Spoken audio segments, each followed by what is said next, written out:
अरे काजल तुम? हाँ आजा, मैं कॉलेज ही जा रही हूँ, चल आजा साथ चलते हैं। काजल के बार बार कहने पर कविता उसकी कार में बैठ गई। उस महंगी कार को काजल का ड्राइवर चला रहा था और पीछे काजल और कविता बैठी थी। अरे वाह यार काजल, तेरी गाड़ी तो बहुत शानदार है। हाँ मेरे पापा की है, वो आज फैक्ट्री नहीं गए तो उन्होंने ड्राइवर भैया से कहा कि मुझे कॉलेज छोड़ आए। सही है यार, मैं तो इतनी महंगी कार में पहली बार बैठी हूँ। अरे अब तो बैठते ही रहेंगे, अब तुम मेरी दोस्त बनोगी। काजल और कविता एक ही कॉलेज में पढ़ते थे। अभी 4-5 दिन पहले ही उन्होंने एडमिशन लिया था। धीरे धीरे काजल और कविता बहुत अच्छी सहेलियां बन गई। वैसे काजल बहुत ही अमीर घर से थी। उसके पापा राजीव सिंह कई फैक्ट्रियों के मालिक थे, जबकि कविता बहुत ही साधारण घर से थी। उसके पिता एक छोटे किसान थे, मगर फिर भी उन्होंने पाई जोड़कर शहर के सबसे अच्छे कॉलेज में कराया था। काजल और ये अच्छी बात ये थी कि उसे अपनी अमीरी पर घमंड बिल्कुल नहीं था। फिर एक दिन, कविता जरा सुनना। हाँ क्या हुआ बता। देखना ये घड़ी कैसी लग रही है। अरे वाह ये तो बहुत प्यारी है। ये मैंने तेरे लिए ली है, जरा पहनकर दिखा। नहीं यार, मैं कैसे इतनी महंगी घड़ी। चुप कर और चुपचाप पहन ले और ज्यादा मत सोच। जब तेरा मन करे तो मुझे भी दे देना कुछ। पर मेरे पास तुझे देने के लिए कुछ भी नहीं है। चल बहानेबाज, अभी मत दे पर कभी तो दे देना। अच्छा ठीक है। गुजरते वक्त के साथ दोनों की दोस्ती और गहरी होती गई। दोनों का ज्यादातर वक्त एक दूसरे के साथ ही बीतता था। और फिर एक दिन, कविता ये लड़का कौन है यार? उनका नाम आकाश है और वो हमारे सीनियर है पगली। तो क्या हुआ? ओए जरा कंट्रोल में। मैंने सुना है कि बड़ा ब्रह्मचारी टाइप लड़का है। कॉलेज की सारी लड़कियां उस पर फिदा हैं, पर वो किसी को घास नहीं डालता। अच्छा तो तू देख, अब इसकी तपस्या तो काजल नाम की ये अप्सरा ही भंग करेगी। हट बेशर्म कहेंगी। आकाश पर काजल का दिल आ गया था। शुरू में उन दोनों में हाय हेलो हुई और फिर धीरे धीरे उनमें प्यार भी हो गया। काजल को उसका प्यार मिला तो कविता बहुत खुश हुई। लेकिन फिर एक दिन, काजल फाइनल रिजल्ट आते ही मैं यूएस चला जाऊंगा। उनके हेडक्वार्टर में 1 साल काम करूं और सीखूं, और फिर वो मुझे इंडिया वापस भेजेंगे। पर मैं 1 साल कैसे रहूंगी तुम्हारे बिना? कहते हैं सब्र का फल मीठा होता है पगली। अरे तू कब आई? जब तुम दोनों आशिकी फरमा रहे थे। सुन, जाने दे आकाश को। वो वहां नहीं जाएंगे तो जॉब कैसे लेंगे? क्यों, मैंने सही कहा ना? बिल्कुल सही। काजल बस 1 साल दे दे मुझे, फिर मैं तुम्हारे पापा से तुम्हारा हाथ मांगने आऊंगा। ठीक 1 महीने बाद आकाश काजल से विदा लेकर विदेश चला गया। काजल उसे याद करती और हसीन सपने बुनती, लेकिन होनी को तो कुछ और ही मंजूर था। अचानक काजल ने कॉलेज आना बंद कर दिया। उसका फोन भी बंद आ रहा था। कविता को उसकी चिंता होने लगी तो एक दिन वो काजल के घर ही पहुंच गई। वहां उसका सामना काजल के पिता राजीव सिंह से हुआ। कौन हो तुम और क्या चाहिए? जी मैं वो काजल की दोस्त हूँ। उसे कुछ नोट्स देने आई थी। नोट्स? उनकी कोई जरूरत नहीं है, अब हो गई काजल की पढ़ाई। पर अभी कैसे? अभी तो लास्ट सेमेस्टर बाकी है ना अंकल। कह दिया ना तो कह दिया, चली जाओ यहाँ से और दोबारा कभी मत आना। कविता को कुछ समझ नहीं आ रहा था। वो उदास होकर वहां से जाने लगी, लेकिन घर के बाहर निकलते ही उसकी तरफ एक कागज की बॉल गिरी। कविता ने उस कागज को खोलकर देखा तो लिखावट काजल की थी। मुझे बचा ली कविता, प्लीज। कविता को समझ आ गया था कि कुछ तो गड़बड़ जरूर है, लेकिन उस वक्त वो चुपचाप वहां से चली गई। फिर अगले दिन एक औरत घूंघट ओढ़े और हाथ में झाड़ू लिए काजल के घर में दाखिल हुई। किसी को मार दिया था और वो मुझे भी मार देगा। हैं? पर तेरे पापा वो ऐसा कैसे कर सकते हैं तेरे साथ? उन्होंने उस बुड्ढे से बहुत बड़ा लोन लिया था जिसे वो चुका नहीं पाए, और पैसों के बदले अब वो मुझे सौंपने वाले उस बुड्ढे को। इतना कहकर काजल फूट फूट कर रोने लगी, लेकिन कविता तैयार थी अपनी सहेली को इस मुसीबत से निकालने के लिए। उसने तुरंत दिमाग दौड़ाया और खुद काजल के कपड़े पहनकर उसकी जगह बैठ गई। फिर कविता की जगह काजल आराम से घर से बाहर निकल गई। फिर कुछ देर के बाद, कौन है? अरे कमिश्नर साहब, आप यहाँ? क्या हुआ? क्या बात है? मुझे आपके घर की तलाशी लेनी है। पर तलाशी क्यों? क्योंकि मुझे खबर मिली है कि आपने यहाँ किसी लड़की को कैद करके रखा है। इतना कहकर पुलिस कमिश्नर के साथ आए पुलिस वालों ने घर की तलाशी शुरू कर दी और कुछ ही मिनटों में कविता उनके साथ खड़ी थी। उसके चेहरे पर चोट के कई निशान थे। असल में राजीव को जैसे ही कविता और काजल के प्लान का पता चला तो उसने कविता को ही अपने गुस्से का शिकार बनाया और उसके साथ मारपीट की। लेकिन अब वो अपना किया भुगतने वाला था। पुलिस ने फौरन राजीव को गिरफ्तार कर लिया। उधर आकाश को जैसे ही इन सब की खबर मिली तो वो भागा भागा यूएस से इंडिया आ गया और फिर कविता ने एक मंदिर में आकाश और काजल की शादी कराई। थैंक यू कविता, अगर तुम ना होती तो। अरे ऐसे कैसे नहीं होती मैं? मेरी सहेली को जब भी मेरी जरूरत होगी मैं हमेशा उसके साथ खड़ी रहूंगी।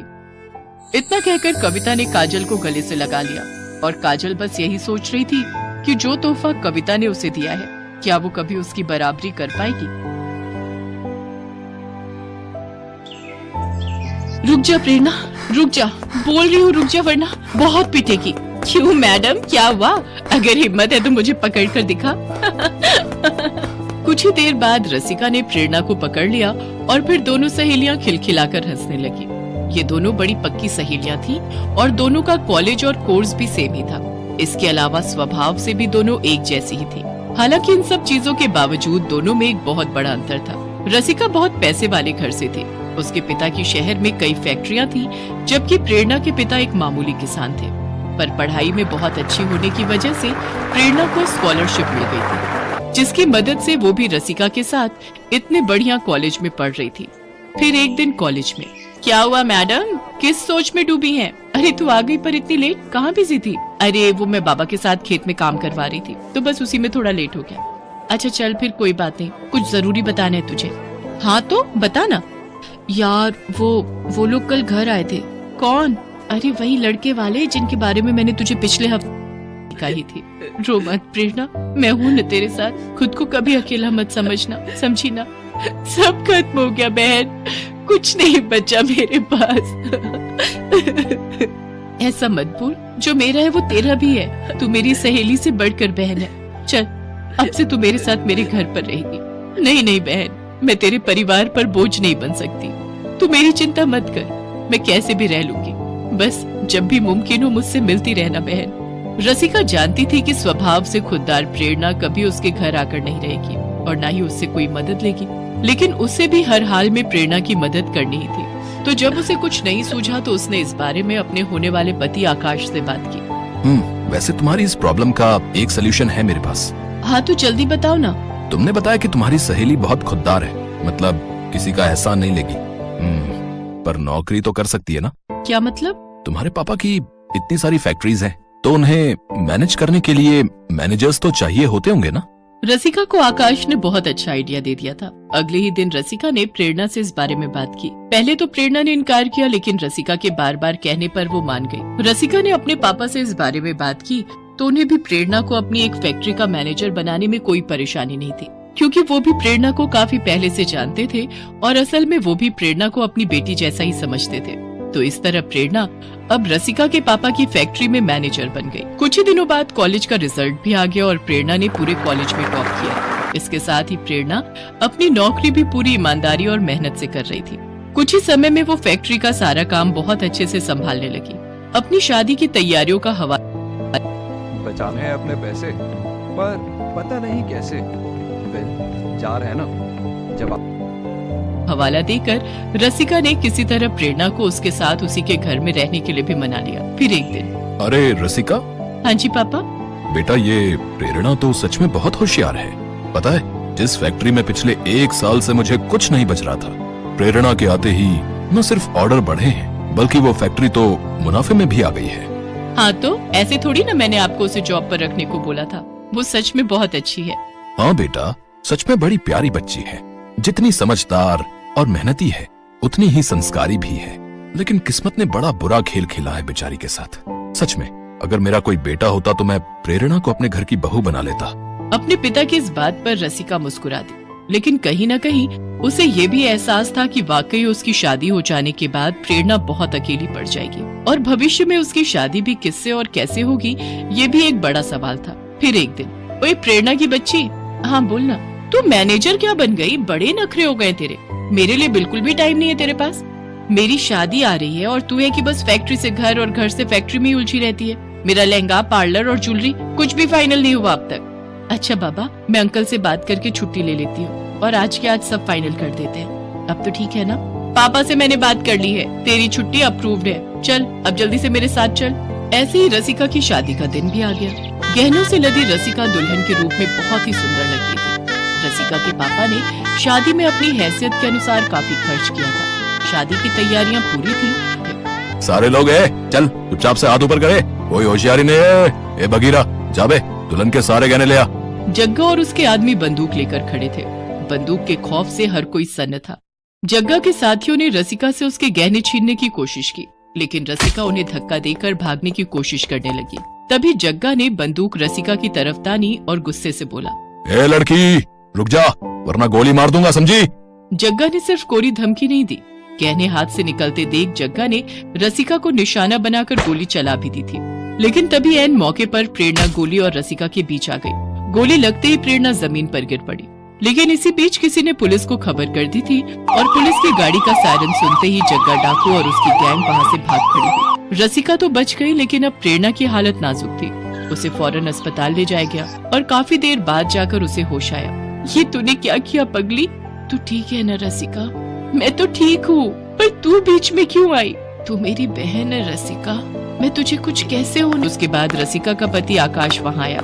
क्यों साली साहिबा, कैसी हैं अब आप? कोई दिक्कत तो नहीं? जी डॉक्टर साहब, सब ठीक है। थैंक्स मेरा इलाज करने के लिए। थैंक्स बोलना है तो मुझे नहीं, इससे बोलिए, क्योंकि आपका ट्रीटमेंट मैंने नहीं, इसने किया है। इतना बोलकर आकाश ने अपने छोटे भाई विकास की तरफ इशारा कर दिया, जो वहीं पर खड़ा था और प्रेरणा को बस देखे जा रहा था। प्रेरणा भी विकास से कुछ न कह सकी और बस उसे देखती रह गई। लेकिन इन दोनों के बीच की एक खामोशी रसिका ने पढ़ ली और फिर कुछ दिनों के बाद, अरे रसिका, ये सब क्या है? इतना सारा सामान ये किसके लिए लाई है? अपनी होने वाली देवरानी के लिए। अच्छा, तो विकास जी का रिश्ता तय हो गया, अच्छी बात है। कौन है लड़की? यही है, आजा तुझे फोटो दिखाती हूँ। इतना कहकर रसिका ने प्रेरणा की फोटो उसके हाथ में थमा दी, जिसे देखकर प्रेरणा की आंखों से आंसू बहने लगे।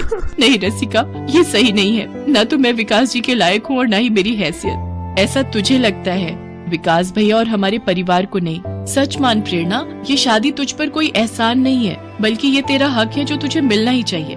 हाँ, पर मेरी एक